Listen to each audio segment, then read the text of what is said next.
सबसे पहला कंसेप्ट हम इसमें करेंगे what is the principle for the measurement of temperature. Scale तो पढ़ लिए, टेंपरेचर को मेजर करने के लिए 4 स्केल थे, क्लियर हो गया। अब हमें बताना है प्रिंसिपल क्या है टेंपरेचर को मापने के। तो there are 3 principles. The principle number 1 is change in electrical properties. Principle number 2 is change in optical properties, and the principle number 3 is thermal expansion. अब हमें इसमें ये बता दिया गया है कि आपको जब टेम्परेचर को मेजर करना है तो हम 3 प्रिंसिपल्स का यूज करते हैं। उसमें से जो फर्स्ट प्रिंसिपल होता है वो प्रिंसिपल है change in electrical properties. Electrical properties का मतलब क्या होता है? जब हम कहीं पे करंट को फ्लो कराने के लिए किसी मटेरियल का यूज करते हैं तो इतना हमें पता होना चाहिए वो मटेरियल कंडक्टर होना चाहिए, क्योंकि करंट आसानी से किसमें से फ्लो कर सकता है? कंडक्टर। ठीक है, तो जैसे आप अपने घर में वायर्स को कनेक्ट करते हो सर्किट बनाने के लिए, तो आप कोशिश करते हो वो वायर्स कॉपर की, क्योंकि कॉपर हमारा एक गुड कंडक्टर होता है। सिल्वर उससे भी बेस्ट है, पर सिल्वर कॉस्टली है, इसलिए हम किस पे आ जाते हैं? कॉपर पे आ जाते हैं। अब वो वायर जो कॉपर की बनाई गई है उसमें से लगातार करंट को पास कर रहे हैं, तो करंट के लगातार पास होने से वो वायर गर्म हो जाएगी। वो वायर को गर्म होने का मतलब वो वायर हीट अप हो जाएगी। जैसे जैसे वायर हीट अप होती जाएगी ना, तो कॉपर भी तो साथ में हीट अप होगा, क्योंकि वो वायर बनी किसकी है? कॉपर की। तो कॉपर गर्म होने की वजह से अपनी कंडक्टिंग की प्रॉपर्टी लूज करने लगेगा। किसकी प्रॉपर्टी लूज करने लगेगा? कंडक्टिंग की। और वो कंडक्टर से कन्वर्ट होकर किसमें आ जाएगा? रेजिस्टर। कंडक्टर करंट को आने जाने देता है, तो रेजिस्टर करंट को आने से रोकता है। तो इस वजह से पहला प्रिंसिपल क्या हो गया? Change in electrical property. कहने का मतलब यह है, अगर मैं एक मेटल को चेंज होता देखूंगा कि मेटल क्या होता है? कंडक्टर, और अगर वो लगातार हीट अप होता जाएगा तो वो कंडक्टर से रेजिस्टर में कन्वर्ट हो जाएगा। ये प्रॉपर्टी मुझे टेंपरेचर को मापने में मदद करेगी, क्योंकि मुझे पता लग गया अगर वो कंडक्टर से रेजिस्टर बना है तो इसका मतलब टेंपरेचर क्या होता जा रहा है? हाई होता जा रहा है। तो what is change in electrical property? जैसे जैसे टेंपरेचर बढ़ेगा, एज टेंपरेचर इंक्रीजेस, मेटल और conductor starts converting into resistors. इसका मतलब जैसे जैसे टेंपरेचर इंक्रीज होता जाएगा, कंडक्टर किस में बदल जाएगा? रेजिस्टर में। ये उसकी कौन सी प्रॉपर्टीज का चेंज होगा? इलेक्ट्रिकल। क्लियर हो गया? अब सेकंड प्रॉपर्टी है change in optical properties. Optics word light से लिया गया है। आप अपने घर में एक एग्जांपल देता हूं, कॉमन सा एग्जांपल। आपने अपने घर में एक 0 वाट का बल्ब इंस्टॉल किया, लगा दिया, और रूम में रात को उसको ऑन किया। ऑन करते ही ना लाइट बिल्कुल दिखाई नहीं देती, क्योंकि उस बल्ब की वोल्टेज कितनी है? 0। बट आफ्टर सम टाइम उस रूम के अंदर ब्राइटनेस दिखने लगती है। क्यों? क्योंकि उसका जो फिलामेंट था वो करंट की वजह से क्या होने लगा? गर्म।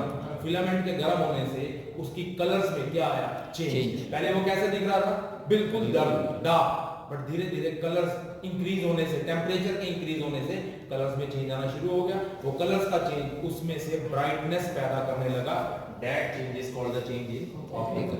क्लियर हो गया? तो हम यहां पे लिख सकते हैं this change is correlated with the change in colours. अब ये दो प्रॉपर्टी सभी को क्लियर हो गई। अब जो थर्ड और सबसे इंपॉर्टेंट प्रिंसिपल है वो क्या है? Thermal expansion. क्या है हमारे पास? Thermal expansion. थर्मल वर्ड का मतलब क्या होता है? थर्मल वर्ड स्टैंड करता है हीट के लिए। जैसे आपके पानीपत में एक पावर प्लांट है जिसका नाम है थर्मल पावर प्लांट। तो वहां पे बिजली किससे बनाई जा रही है? थर्मल से, स्टीम से, कोयले से। और वो कोयला कब बिजली बनाता है? जब वो गर्म हो जाता है। तो इसका मतलब वो क्या चीज है? थर्मल। तो थर्मल वर्ड कहां से लिया गया? हीट से। वो कहता है जब भी किसी मेटल को हीट करेंगे तो वो एक्सपैंड करेगा, फैलने लगेगा। उसको देखकर भी आप टेंपरेचर को माप सकते हैं। तो जैसे आपने कोई मेटल लिया, उसके अंदर आपने हीट देनी शुरू करी, तो वो सबसे पहले अपनी लेंथ को कम या ज्यादा कर सकता है, पर हमने एक्सपेंशन को पढ़ना है। एक्सपेंशन का मतलब है बढ़ना। तो अगर उसकी लेंथ में बढ़ाव आएगा हम उस एक्सपेंशन को लीनियर एक्सपेंशन का नाम देंगे, ठीक है। अगर उसका वॉल्यूम बढ़ जाएगा तो हम उस एक्सपेंशन को वॉल्यूम एक्सपेंशन का नाम देंगे, और अगर उसका एरिया बढ़ जाएगा तो हम उस एक्सपेंशन को सरफेस एक्सपेंशन का नाम देंगे। इतना क्लियर हो गया सभी को? तो जब जब आप किसी भी टेम्परेचर को किसी बॉडी को दोगे तो वो बॉडी क्या करने लगेगी, उस टेम्परेचर की वजह से फैलने लगेगी। अगर उसका फैलाव उसकी लंबाई को बढ़ाएगा तो लीनियर एक्सपेंशन, अगर वो टेम्परेचर उसके वॉल्यूम को बढ़ाएगा तो वॉल्यूम एक्सपेंशन, और अगर वो टेम्परेचर उसके एरिया को बढ़ाएगा तो वो सरफेस। बट इतना याद रखना, जो एक्सपेंशन होती है that is directly proportional to the temperature. जितना टेम्परेचर बढ़ेगा एक्सपेंशन उतनी बढ़ेगी। जैसे लंबाई की एक्सपेंशन है तो इसको लिखेंगे डेल्टा एल। डेल्टा मतलब चेंज, किसमें चेंज आ रहा है, लेंथ में। ये किसके प्रोपोर्शनल होगा, जितना टेम्परेचर चेंज हो जाएगा। डेल्टा वी किसका चेंज, वॉल्यूम का, ये भी किसके प्रोपोर्शनल चलेगा, डेल्टा टी के। और डेल्टा एस डेल्टा टी के डायरेक्टली।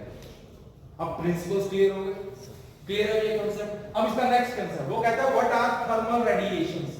फिर वही बात, थर्मल वर्ड किसके लिए स्टैंड कर रहा है, हीट के लिए। अगर कोई बॉडी हायर टेम्परेचर पे है तो वो कुछ एनर्जी एमिट करती है, वो एनर्जी जो हायर टेम्परेचर वाली बॉडी एमिट करती है वो रेडिएशंस की फॉर्म में आती है, और हायर टेम्परेचर वाली बॉडी की वजह से हम उन रेडिएशंस को कौन सी रेडिएशन बोलते हैं, थर्मल रेडिएशन। जैसे घर में कोई गर्म बर्तन पड़ा तो उसको हाथ लगाने में वो गर्म लगता है, अगर उसके पास खड़े होगे तो सेक महसूस करोगे, क्यों, क्योंकि उसका टेम्परेचर हमसे क्या है, ज्यादा। तो वो बॉडी कौन से टेम्परेचर पे आ गई, हायर।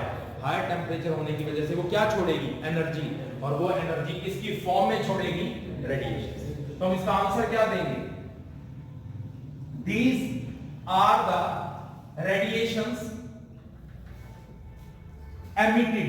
एमिटेड का मतलब समझते हैं ना, छोड़ना, किसकी फॉर्म में, emitted in the form of energy on account of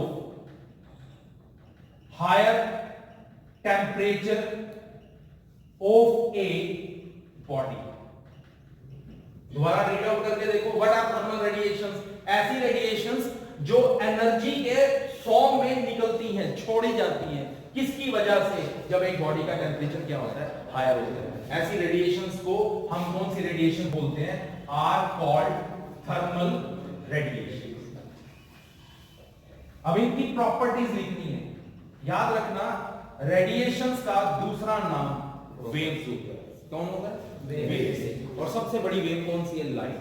तो जो जो प्रॉपर्टी लाइट के पास होती है ना, वो सारी प्रॉपर्टी थर्मल रेडिएशंस के पास। तो मैं यहां पे एक पहली प्रॉपर्टी लिखता हूं, मैं लिखूंगा these radiations always travel in straight line। क्या ये लाइट की प्रॉपर्टी नहीं है, लाइट हमेशा कैसे जाती है, स्ट्रेट लाइन। तो थर्मल रेडिएशन भी कैसे जाती है, स्ट्रेट लाइन। ये रेडिएशन जो है ट्रैवल करती है with speed equal to 3 multiply 10⁸ metre पर सेकेंड। ये लाइट की स्पीड जो है 3 × 10⁸ मीटर पर सेकेंड। तीसरी property, these radiations do not require any medium. ये भी पता होगा, लाइट कहीं से भी आ जा सकती है, इसलिए उसको किसी माध्यम की आवश्यकता नहीं है। इसी तरह थर्मल रेडिएशंस को भी कोई माध्यम नहीं चाहिए। आखिरी property, these radiations shows reflection. Light reflect करती है ना, तो ये रेडिएशन भी रिफ्लेक्ट करती है, रिफ्रैक्शन एटसेट्रा। लाइट का किसी सरफेस से टकरा के वापस आना रिफ्लेक्शन कहलाता है, पर लाइट का किसी एक सरफेस से दूसरे सरफेस में चले जाना रिफ्रैक्शन कहलाता है। तो जिस तरह लाइट रिफ्लेक्शन और रिफ्रैक्शन दिखाती है, वैसे थर्मल रेडिएशंस भी रिफ्लेक्शन और रिफ्रैक्शन दिखाती है। ये है थर्मल रेडिएशन का पार्ट। क्लियर हो गया सभी को, थर्मल रेडिएशंस क्या चीज है, कौन सी रेडिएशंस को थर्मल रेडिएशंस बोलते हैं, जो रेडिएशंस ऐसी बॉडी से निकलती हैं जिसका टेम्परेचर क्या हो, हाई, और किसकी फॉर्म में निकलती हैं, एनर्जी। ये रेडिएशन हमेशा कैसे चलती हैं, सीधा। तो ये रेडिएशन स्ट्रेट लाइन पे चलती है। ये रेडिएशंस कितनी स्पीड से चलती हैं, 3 × 10⁸ मीटर पर सेकेंड। इन रेडिएशंस को आने या जाने के लिए किसी माध्यम की आवश्यकता नहीं है। ये भी क्लियर हो गया। और ये रेडिएशंस रिफ्लेक्शन भी दिखा सकती हैं और रिफ्लेक्शन भी दिखा सकती हैं। इतना क्लियर हो गया। R/80 ये इन न्यूमेरिकल्स को सॉल्व करने के लिए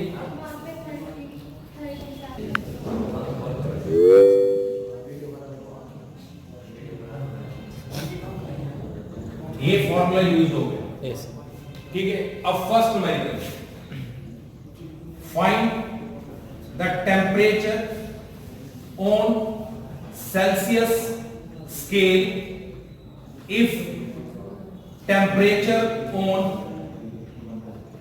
केल्विन स्केल इज 100। वो बोलता है कि आपको सेल्सियस स्केल का टेम्परेचर निकालना है और अगर केल्विन स्केल का टेम्परेचर कितना है 100। ठीक है। जो दो स्केल्स न्यूमेरिकल की स्टेटमेंट में आएंगे आपने इन चार स्केल्स में से वो दो स्केल्स उठा लेने। अब जैसे इसमें सेल्सियस और केल्विन आया तो मैं ये स्केल का फॉर्मूला लिखूंगा आंसर में C/5 और दूसरा स्केल केल्विन है तो K-273/5। क्लियर हो गया कंसेप्ट। अब क्या करना है, जो आपको निकालना है उसको C को x मान लेते हैं। Let C equals to x और जो आपका K गिवन है वो कितना है 100। अब आप ये वैल्यू यहां पे प्लेस कर दोगे। x/5 is equal to 100 minus 273/5। तो आप इसको लिख सकते हो ना, x/5 is equal to minus 173/5। तो हम लिख सकते हैं 5 into x, 5x is equal to 5 into minus 173, 15, 36 and minus 8। Clear है। तो यहां से आपका आंसर कितना बन गया, x इक्वल टू माइनस 865/5। अब इसको आप आगे कैंसिल करना चाहो तो कर सकते हो। 5 इंटू 1 5, ठीक है, 5 7 35, 5। क्लियर हो गया ये कंसेप्ट। तो ये आपका डिग्री सेल्सियस में आंसर आ गया। जब भी पेपर में ऐसा कोई न्यूमेरिकल आपको मिलता है जिसमें एक स्केल का टेम्परेचर गिवन हो, दूसरे का निकालना हो, तो नाम स्केल के देखिए, चार में से वो दो फॉर्मूले यहां पे लिख लिए, जो गिवन है उसको गिवन में पुट अप किया, जो नहीं पता उसको वहां पे x मान के कैलकुलेट कर दिया। जैसे एक और आपके पास स्टेटमेंट आ जाती है, find the temperature on Fahrenheit scale if the temperature on Reaumur scale is 100। अब देखो इसमें आपके स्टेटमेंट में दो स्केल फ़ारेनहाइट और Reaumur आ रहे हैं। फ्रॉम द रिलेशन ये फ़ारेनहाइट है, ये Reaumur है, तो हम इसके आंसर में क्या करेंगे, हम f-32/9 is equal to r/4 कर देंगे। उसने किस पे निकालने को बोला, फ़ारेनहाइट को, तो हम यहां पे फ़ारेनहाइट को x मान लेंगे और जिस पे गिवन है वो Reaumur है, Reaumur का वैल्यू कितना है 100। तो हम ये वैल्यू यहां पे पुट अप करते हैं, तो x - 32/9 इज इक्वल टू 100/4। ठीक है। नेक्स्ट स्टेप में क्रॉस मल्टीप्लाई करो, तो 4 इंटू एक्स, यहां मैं लिख देता हूं 4 into x minus 32 is equal to 9 into 100। तो यहां से लिख सकते हैं ना 4x minus 8 and 12 is equal to 900, या फिर 4x is equal to 900 plus 120 और 4x is equal to 8, 2 and 10। तो यहां से x का वैल्यू आ जाएगा 1028/4 which is 4 into 2 8, then 4 5 20 and 7। तो आपके पास Reaumur स्केल का जो वैल्यू था उसको डालने के बाद फ़ारेनहाइट की वैल्यू कितनी आ गई 2। अब बताओ ये दो टाइप्स से समझ आ गई। अब इसकी फाइनली और सबसे इंपॉर्टेंट है, वो कहता है find the value at which Celsius and Fahrenheit scale have equal temperatures।